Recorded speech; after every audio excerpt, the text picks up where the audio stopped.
गुंडिचा मार्जना, हृदय की शुद्धि का अद्भुत रहस्य। हरे कृष्णा। क्या आपने कभी सोचा है, जो भगवान अनंत ब्रह्मांडों के स्वामी हैं, जिनकी सेवा करने के लिए देवता भी उत्सुक रहते, वही भगवान अपने हाथों में एक साधारण झाड़ू लेकर मंदिर साफ कर रहे हैं। आखिर क्यों? श्री चैतन्य महाप्रभु ने गौड़िया मंदिर को स्वयं साफ करके हमें कौन सी अद्भुत शिक्षा दी? आज हम श्री चैतन्य चरितामृत मध्य लीला अध्याय 12 में वर्णित इस दिव्य लीला को समझेंगे, जिसे गुंडीचा मार्जना के नाम से जाना जाता है। ये सिर्फ एक मंदिर की सफाई की कहानी नहीं है, ये हमारे हृदय को कृष्ण के स्वागत के लिए तैयार करने की कहानी है। जगन्नाथ, बलदेव और सुभद्रा महारानी अपने भव्य मंदिर से निकलकर गुंडीचा मंदिर की यात्रा करते हैं। गौड़ीय वैष्णवाचार्य बताते हैं कि इस यात्रा का बहुत गहरा आध्यात्मिक अर्थ है। श्रीला प्रभुपाद समझते हैं कि जगन्नाथ का गुंडीचा मंदिर जाना कृष्णा के द्वारका से वृंदावन लौटने का प्रतीक है। वृंदावन, जहाँ माँ यशोदा का निष्कपट वात्सल्य है, नंद महाराज का प्रेम है, ग्वाल बाल का मित्रता का भाव है, और सबसे बढ़कर श्रीमती राधा रानी का निर्मल और निष्काम प्रेम है। लेकिन कृष्णा के आने से पहले उनका घर पूरी तरह से शुद्ध होना चाहिए, इसलिए महाप्रभु स्वयं अपने हाथ से सफाई करते थे। वहाँ सुबह श्री चैतन्य महाप्रभु ने सभी भक्तों को बुलाया। राजा प्रताप रुद्र से 100 झाड़ू और जल के घड़े मंगवाए गए। हर भक्त के हाथ में एक झाड़ू था, लेकिन सबसे पहले झाड़ू किसने उठाया? स्वयं श्री चैतन्य महाप्रभु ने। भगवान ने केवल आदेश नहीं दी, उन्होंने अपने आचरण से शिक्षा दी। वे हर कक्ष, हर दीवार, हर कोने और हर आंगन को बड़े उत्साह से साफ करने लगे। उनका दिव्य स्वर्ण सम शरीर धूल से भर गया। पसीना बह रहा था, लेकिन उनके मुख पर आनंद ही आनंद था। भक्त भी हरे कृष्णा महामंत्र को कीर्तन करते हुए बड़े प्रेम से सेवा करने लगे। महाप्रभु ने दिखा दिया कि कृष्णा की सेवा में कोई भी कार्य छोटा नहीं होता है। पहली सफाई। महाप्रभु ने कहा, एक भी तिनका, एक भी धूल का कण मंदिर में नहीं रहना चाहिए। सब भक्त बड़े ध्यान से सफाई करने लगे। श्री चैतन्य चरितामृत बताते हैं कि महाप्रभु स्वयं देखते थे किसने कितनी सफाई की। जिसने अधिक धूल निकाली उसकी प्रशंसा की। ये प्रतियोगिता नहीं थी, ये भक्ति में लगाव और ईमानदारी का उत्सव था। थोड़ी देर में धूल और कचरे के बड़े बड़े ढेर लग गए।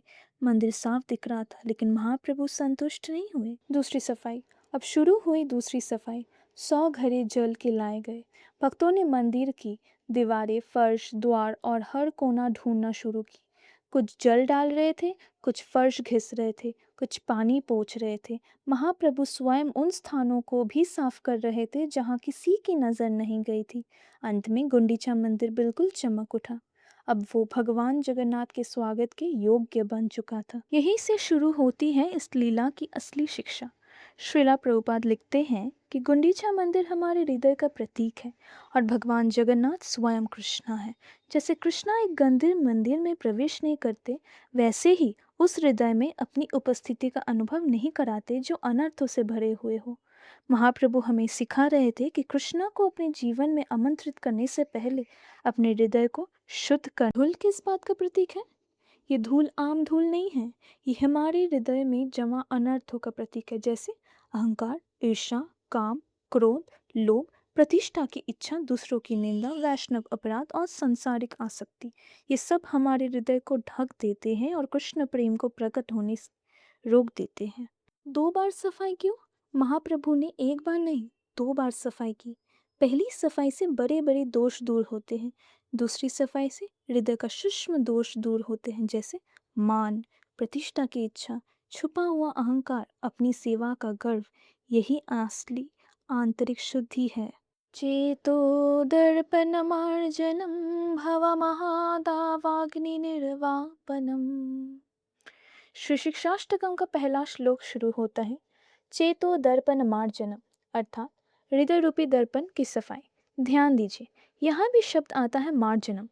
ये वही सफाई है जो महाप्रभु ने गुंडीचा मंदिर में दिखाई। बाहरी सफाई मंदिर की थी, आंतरिक सफाई हरे कृष्णा महामंत्र से होती है।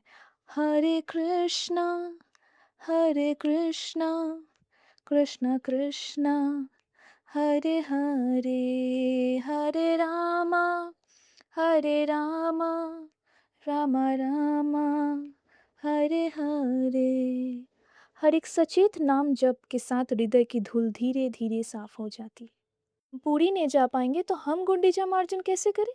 शायद हम सब जगन्नाथपुरी जा ना सके, लेकिन हर दिन गुंडीचा मार्जन कर सकते हैं हम।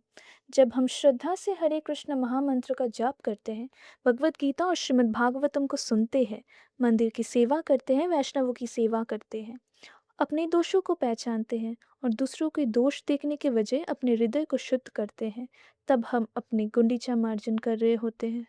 आचार्यों की शिक्षा। श्रील भक्ति विनोद ठाकुर बताते हैं कि शुद्ध भक्ति तभी प्रकट होती है जब हृदय सांसारिक मालिन्यता से मुक्त होता है।